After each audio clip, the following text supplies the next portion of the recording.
कौन अच्छे हो? कैसे हो? आज जो है आपको पशु पक्षियों की बोली गीत के माध्यम से बताएंगे। चलो अच्छा शुरू करते हैं जी। मैं तो सो रहा था, मैं तो सो रहा था,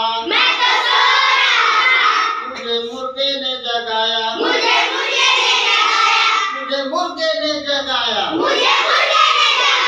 मुर्गा बोला,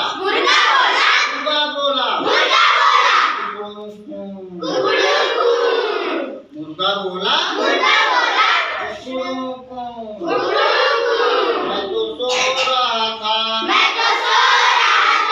मैं तो सो रहा था, मुझे बंदर ने जगाया,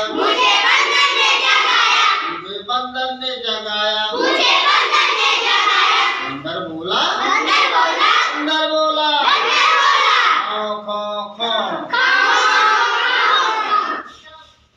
मैं तो सो रहा था, मुझे कुत्ते ने जगाया,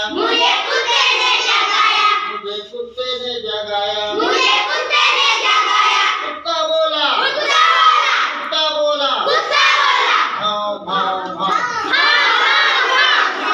मैं तो सो रहा था, मुझे कौवे ने जगाया,